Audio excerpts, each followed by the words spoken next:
उत्तर पूर्व, अद्भुत, रोमांचक और मनोहारी, उसकी छटा को समेटती रेडियो डायरी, जिसके पन्ने खुलते हैं हर रविवार शाम 5:30 बजे गोल्ड पर। पूर्वोत्तर डायरी। अरुणाचल प्रदेश, असम, मणिपुर, मेघालय, मिजोरम, नागालैंड, सिक्किम और त्रिपुरा, ये भारत के 8 राज्यों का वो समागम है जिसे हम पूर्वोत्तर क्षेत्र के रूप में जानते हैं। ये राज्य अपनी समृद्ध संस्कृति, विविधता और अनूठी कलाओं के लिए प्रसिद्ध हैं। इन राज्यों में बसी संस्कृति और कला की भव्यता वास्तव में एक गुलदस्ते की तरह है, जहां ये राज्य अपनी विशेषताओं के रंगों और सुगंध के साथ मिलकर भारत की सांस्कृतिक धरोहर को समृद्ध बनाते हैं। हमारा कार्यक्रम पूर्वोत्तर डायरी भी इसी उद्देश्य से शुरू किया गया है। इस कार्यक्रम का मकसद है कि हम आपको इन राज्यों की सांस्कृतिक धरोहर, कला और उनके विकास से अवगत कराएं। हम हर रविवार आपसे मिलते हैं और हम हर रविवार आपको इस अद्भुत क्षेत्र की सैर कराते हैं और इन राज्यों के बारे में आपके साथ कुछ साझा करते हैं। आज के अंक में एक बार फिर आपके साथ मैं हूं कमल प्रजापति। आज भी बहुत कुछ विशेष लेकर हम आपके बीच आए हैं। तो सबसे पहले हम पूर्वोत्तर डायरी का मुख्य पृष्ठ खोलते हैं और आज के पृष्ठ में आपके लिए है अरुणाचल प्रदेश की संस्कृति और कला के बारे में बहुत कुछ जानने के लिए।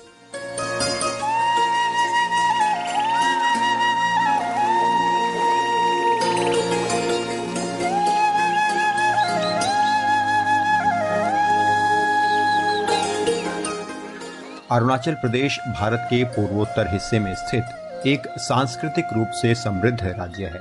इस राज्य को उगते सूरज की भूमि भी कहा जाता है। यहाँ की प्राकृतिक सुंदरता, वन्य जीवन और सांस्कृतिक विविधता इसे एक अनोखी पहचान देती है। अरुणाचल प्रदेश की संस्कृति में विभिन्न जनजातियों की परंपराएं, रीति रिवाज और कला शामिल हैं, जो इसे और भी अनोखा बनाते हैं।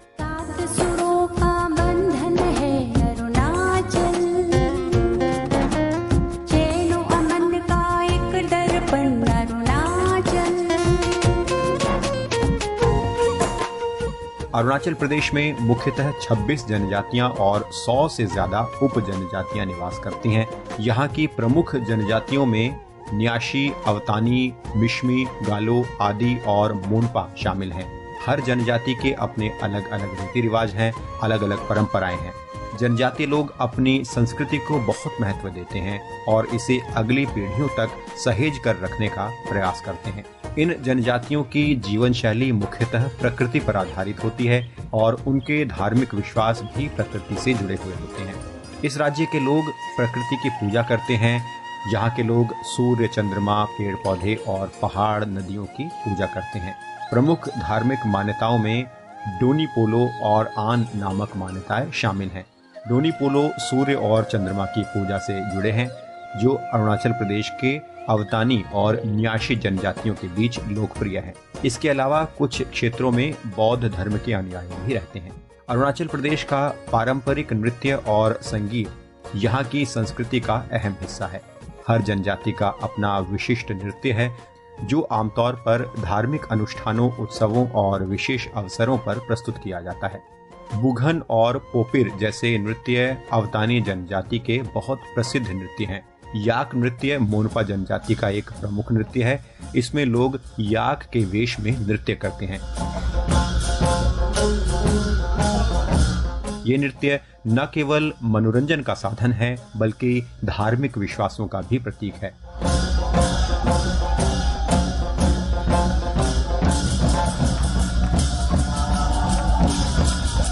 अरुणाचल प्रदेश के कलाकार पारंपरिक संगीत वाद्य यंत्र जैसे ढोल, डपांग, जंग और पिन पाइप का ऐसे अवसरों पर प्रदर्शन करते हैं, जिनसे उनके नृत्यों की प्रस्तुति और भी जीवंत हो जाती है। अरुणाचल प्रदेश की हस्तकला और शिल्पकला भी यहाँ की सांस्कृतिक धरोहर का एक अहम हिस्सा है। यहाँ के लोग बांस, लकड़ी और बेंत का उपयोग कर विभिन्न वस्तुएं बनाते हैं। इनमें टोकरियां, चटाई, टोपी और सजावट के सामान शामिल हैं। मोनपा जनजाति की काष्ठ कला बहुत प्रसिद्ध है। इसमें वे लकड़ी पर सुंदर नक्काशी करते हैं।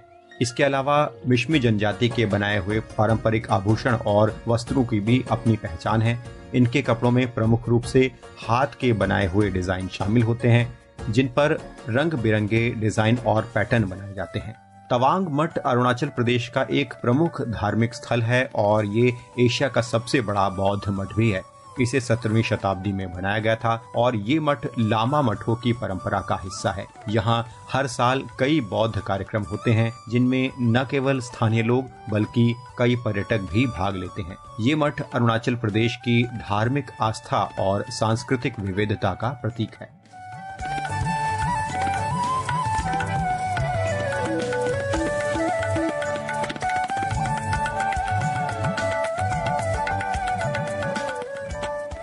अगर उत्सव और त्योहारों की बात करें तो अरुणाचल प्रदेश में अनेक त्योहार मनाए जाते हैं जो यहाँ की धार्मिक और सांस्कृतिक परंपराओं को दर्शाते हैं। यहाँ का सबसे प्रसिद्ध त्योहार लोसार है, जो बौद्ध नववर्ष का प्रतीक है। मोनपा और शेरदुकपेन जनजातियों द्वारा मनाए जाने वाला ये त्योहार एक सप्ताह तक चलता है, जिसमें लोग प्रार्थना करते हैं, नृत्य करते हैं और एक दूसरे को शुभकामनाएं देते हैं। इसके अलावा न्योकुम मोपिन और सोलुंग जैसे त्योहार भी बड़े धूमधाम से मनाए जाते हैं। इन त्योहारों में कृषि और प्रकृति के प्रति आभार प्रकट किया जाता है, क्योंकि कृषि यहाँ का मुख्य व्यवसाय है। इस राज्य का पहनावा और आभूषण यहाँ की संस्कृति की खास पहचान है। हर जनजाति का अपना अलग पहनावा है, जो उनके जीवन के महत्वपूर्ण पहलुओं और धार्मिक मान्यताओं को दर्शाता है। मोनपा जनजाति की महिलाएं शामा नामक एक विशेष परिधान पहनती हैं। अवतानी जनजाति की महिलाएं अपनी नाक में एक विशेष प्रकार का आभूषण पहनती हैं, जो उनकी सांस्कृतिक पहचान को दर्शाते हैं। इसी तरह से यहाँ की विभिन्न जनजातियों की परंपराएं, नृत्य, कला और धार्मिक मान्यताएं इस राज्य को भारत के सांस्कृतिक मानचित्र पर विशेष स्थान देती है।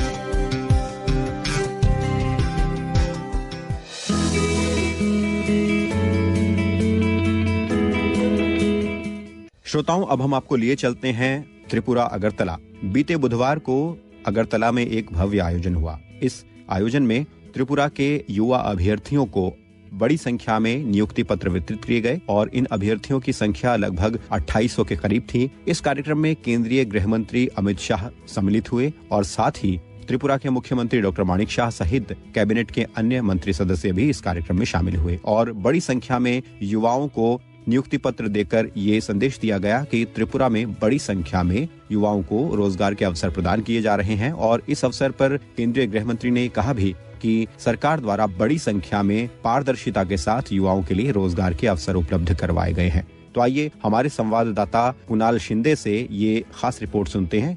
बुधवार को अगरतला में नए नियुक्त कर्मचारियों को नियुक्ति पत्र सौंपने के लिए एक भव्य कार्यक्रम आयोजित किया गया। इस कार्यक्रम में केंद्रीय गृह मंत्री अमित शाह ने वर्चुअल रूप से हिस्सा लिया। त्रिपुरा के मुख्यमंत्री डॉक्टर माणिक शाह और उनके कैबिनेट मंत्रियों ने विभिन्न विभागों के 2800 से अधिक अभ्यर्थियों को नियुक्ति पत्र सौंपे। इस कार्यक्रम का आयोजन अगरतला के स्वामी विवेकानंद मैदान में किया गया, जहां हाल ही में भर्ती परीक्षा पास करने वाले 2806 अभ्यर्थियों को त्रिपुरा सरकार के विभिन्न विभागों में नौकरियों के लिए नियुक्ति पत्र दिए गए। एक अधिकारी के अनुसार इनमें से 2400 उम्मीदवार वे हैं जो 2021 में त्रिपुरा संयुक्त भर्ती बोर्ड द्वारा आयोजित विभिन्न परीक्षाओं के माध्यम से चयनित किए गए थे। अन्य चयनित अभ्यर्थियों में स्वास्थ्य विभाग में फार्मासिस्ट, प्रयोगशाला टेक्नीशियंस और विभिन्न विभागों के बहुकार्यकारी कर्मचारी शामिल है। इस अवसर पर त्रिपुरा के मुख्यमंत्री डॉक्टर माणिक शाह, उनके 10 कैबिनेट मंत्री और मुख्य सचिव जेके सिन्हा उपस्थित रहे और उन्होंने नियुक्ति पत्र वितरित किए। कार्यक्रम को संबोधित करते हुए केंद्रीय गृह मंत्री अमित शाह ने कहा कि वर्तमान सरकार में केवल योग्य अभ्यर्थियों को ही नौकरियां दी जाती है। उन्होंने कहा कि 2806 अभ्यर्थियों जिन्हें नियुक्ति पत्र दिए गए हैं, वे अब प्रधानमंत्री नरेंद्र मोदी के विकसित त्रिपुरा और विकसित भारत अभियान का हिस्सा बन गए हैं। उन्होंने ये भी कहा कि अभ्यर्थियों को उनकी योग्यता के आधार पर नौकरियां दी जा रही है, न किसी प्रकार की सिफारिश या प्रभाव से।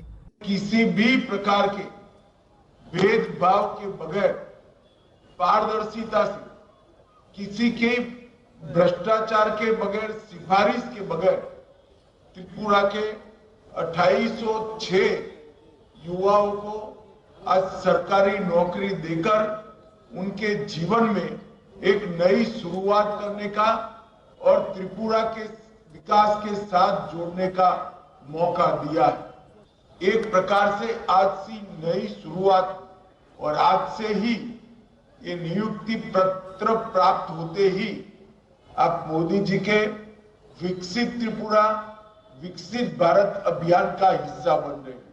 मुख्यमंत्री डॉक्टर माणिक साह ने कहा कि राज्य सरकार ने यह स्पष्ट कर दिया है कि विभिन्न सरकारी पदों पर भर्ती के लिए स्थायी निवास प्रमाण पत्र PRTC अनिवार्य होगा। उन्होंने ये भी बताया कि त्रिपुरा संयुक्त भर्ती बोर्ड शिक्षक पात्रता परीक्षा TET और त्रिपुरा पब्लिक सर्विस कमीशन के माध्यम से चयनित अभ्यर्थियों को पूरी तरह पारदर्शी प्रक्रिया के तहत नौकरियां दी गई है।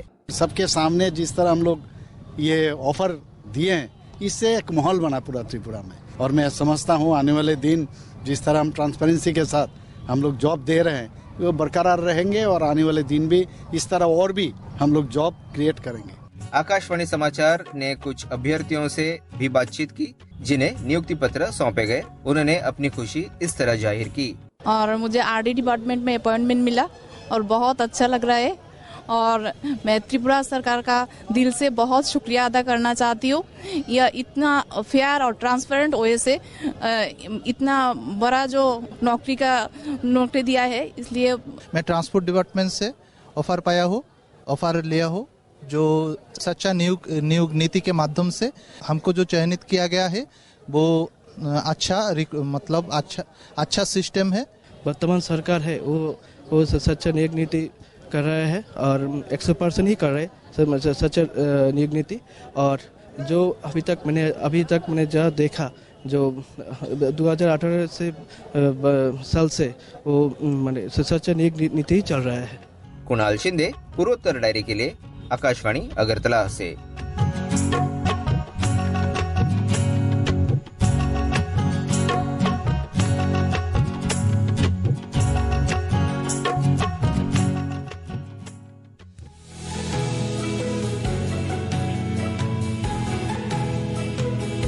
अरुणाचल प्रदेश में राज्य सरकार ने स्वास्थ्य सेवाओं को और ज्यादा जमीनी स्तर पर उतारने के लिए एक विशेष अभियान शुरू किया है। इस अभियान के तहत राज्य सरकार ने राज्य भर में मेगा सुपर स्पेशलिटी स्वास्थ्य शिविर का आयोजन किया है और इस स्वास्थ्य शिविर के माध्यम से आम जनता को स्वास्थ्य सेवाओं का लाभ दिया जा रहा है। इसके साथ ही राज्य सरकार ने क्षय रोग यानी TB को खत्म करने को लेकर एक विशेष अभियान भी शुरू किया है और ये अभियान 100 दिनों तक चलेगा। तो TB उन्मूलन को लेकर केंद्र सरकार पहले ही देश भर में अभियान संचालित कर रही है और राज्य सरकार के इस विशेष अभियान से अरुणाचल प्रदेश में TB के उन्मूलन में जरूर सहायता मिलेगी। तो स्वास्थ्य सेवाओं को जमीनी स्तर पर उतारने के इन कार्यक्रमों को लेकर आइए हम एक रिपोर्ट सुनते हैं और इस रिपोर्ट को प्रस्तुत कर रहे हैं अरुणाचल प्रदेश से हमारे संवाददाता राकेश डोले।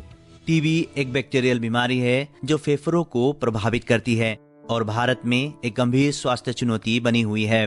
भारत में TB का सबसे अधिक बोझ है, जहां ने मामलों और मौतों की संख्या सबसे ज्यादा है। इसे ध्यान में रखते हुए सरकार ने पूरे देश में TB के बारे में जागरूकता बढ़ाने और इसका पता लगाने के लिए विभिन्न अभियान शुरू किए हैं। अरुणाचल प्रदेश में राज्य के स्वास्थ्य मंत्री बियोराम वाघे ने इस सप्ताह पापुम-पारे जिले के दोईमुख जिला अस्पताल परिसर में integrated mega multi speciality health camp और 100 day intensified TB elimination campaign का उद्घाटन किया। इस अवसर पर बोलते हुए श्री वाघे ने कहा कि राज्य सरकार जनता के कल्याण को लेकर बहुत ही गंभीर है। उन्होंने बताया कि ऐसे शिविर राज्य के हर जिले में आयोजित किए जाएंगे, जिससे उन लोगों को लाभ मिलेगा जो अस्पतालों में जाकर स्वास्थ्य सुविधाएं प्राप्त करने में असमर्थ हैं। सबसे पहले तो मैं यहाँ का लोकल MLA को और यहाँ का DMO जो हेल्थ डिपार्टमेंट का है, सभी लोगों को मैं बहुत बहुत शुभकामनाएं देना चाहूँगा कि आज यहाँ में एक मेगा हेल्थ कैंप लोग करने जा रहा है। हर एक डिस्ट्रिक्ट में अभी हम लोगों का ऑनरेबल लोग जो MLA लोग है, सभी लोग करने जा रहे हैं ये सब चीज़ को।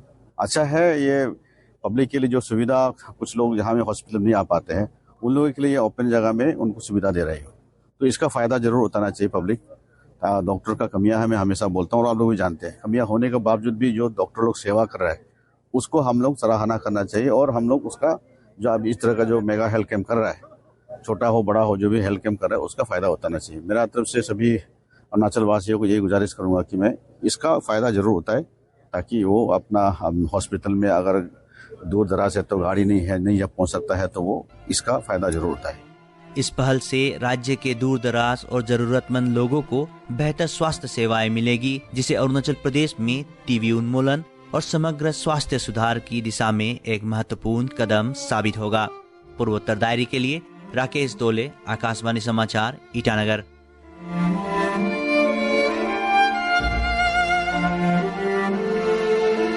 खास रिपोर्ट सुनते हैं।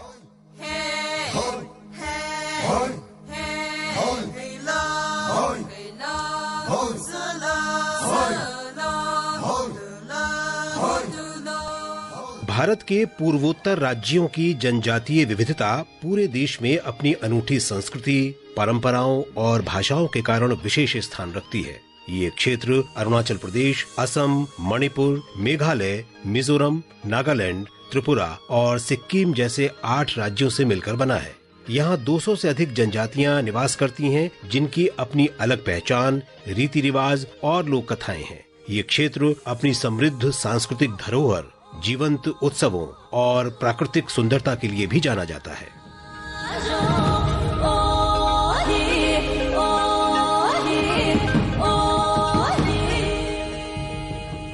पूर्वोत्तर भारत की भौगोलिक संरचना इसे और भी विशेष बनाती है।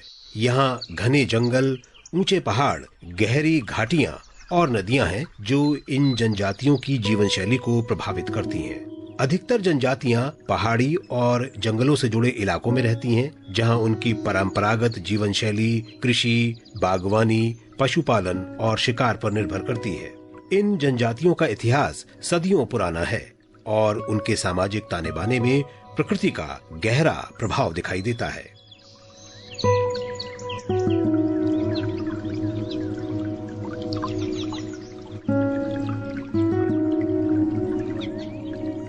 अरुणाचल प्रदेश में अनेक जनजातियां रहती हैं, जिनमें आदि, नीशी, अपतानी, टैगिन, मोनपा, वांचो और मिसमी प्रमुख हैं। अपतानी समुदाय अपनी अनूठी कृषि प्रणाली के लिए प्रसिद्ध है, जिसमें बिना बैलों के खेतों में धान की खेती की जाती है। मोनपा समुदाय का संबंध तिब्बती संस्कृति से है और इनका मुख्य धर्म बौद्ध धर्म है। इसी तरह वांचो और टैगिन जनजातियां अपने पारंपरिक वस्त्र, आभूषण और लोक कथाओं के लिए जानी जाती हैं।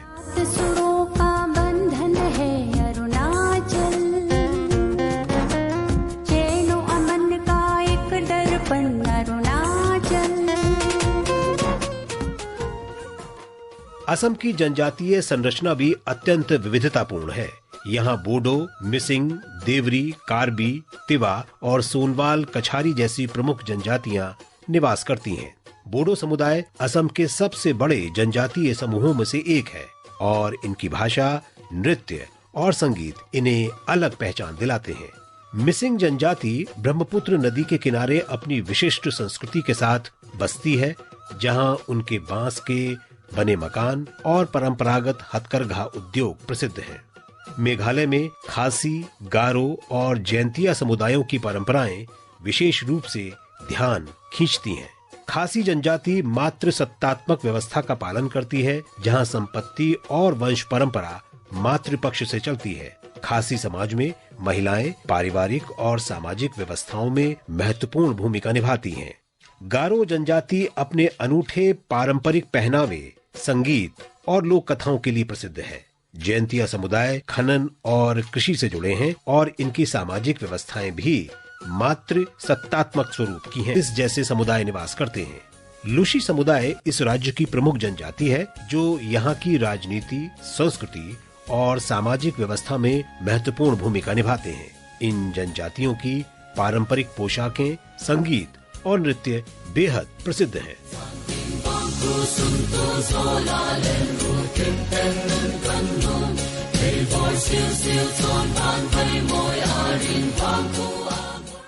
नागालैंड में नागा समुदाय की कई उपजातियां हैं, जिनमें अंगामी, एओ, सेमा, चांग, फोम और जेलियांग प्रमुख हैं। नागा जनजातियां अपनी वीरता और युद्ध कौशल के लिए जानी जाती हैं।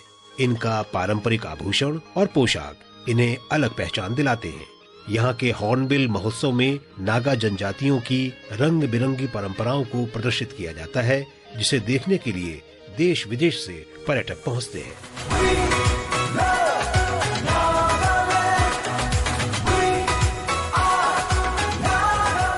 त्रिपुरा में त्रिपुरी, रियांग, चकमा और हलम समुदाय रहते हैं। त्रिपुरी समुदाय इस राज्य की प्रमुख जनजाति है, जिनकी सांस्कृतिक पहचान उनके पारंपरिक नृत्य और संगीत से होती है। चकमा जनजाति बौद्ध धर्म को मानने वाली प्रमुख जनजाति है, जो त्रिपुरा, अरुणाचल प्रदेश और मिजोरम में निवास करती है। रियांग समुदाय की जीवन शैली जंगलों और पहाड़ियों से गहराई से जुड़ी हुई है।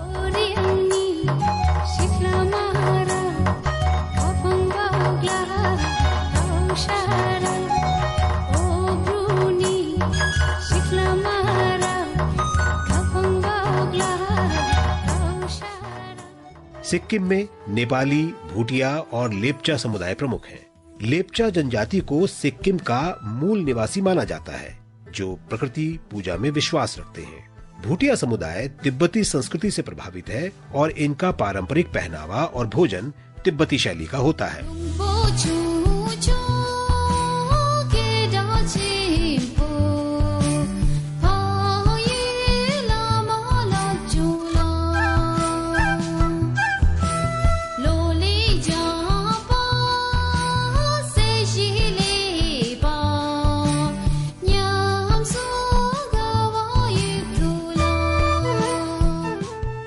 पूर्वोत्तर भारत की जनजातियां अपनी भाषाई विविधता के लिए भी जानी जाती हैं।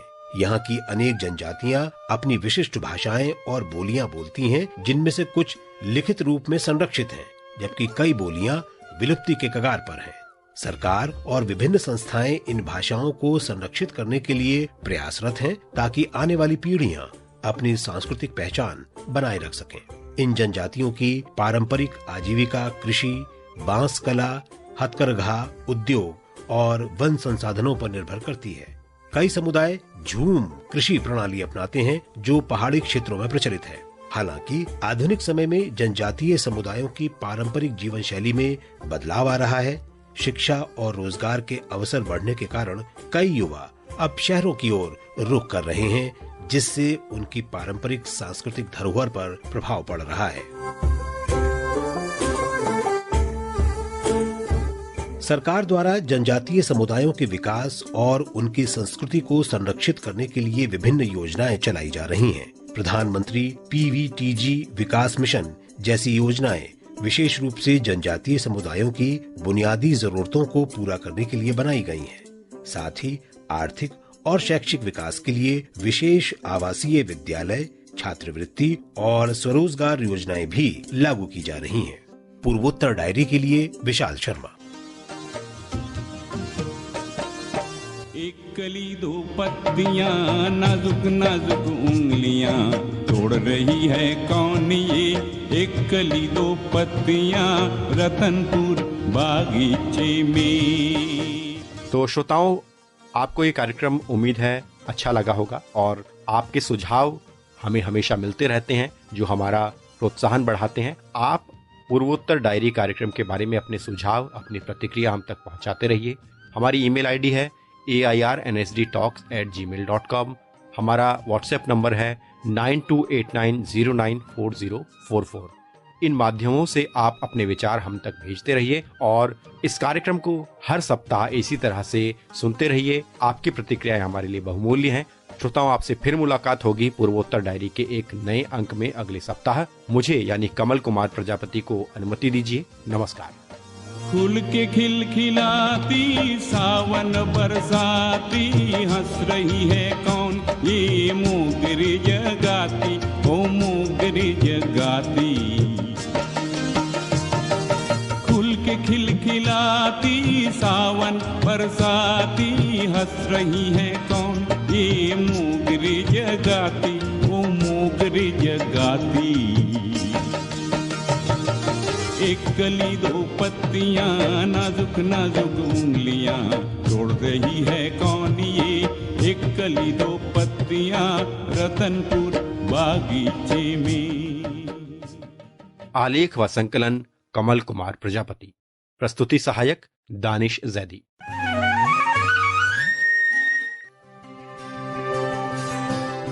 उत्तर पूर्व अद्भुत, रोमांचक और मनोहारी, उसकी छटा को समेटती रेडियो डायरी, जिसके पन्ने खुलते हैं हर रविवार शाम 5:30 बजे गोल्ड पर।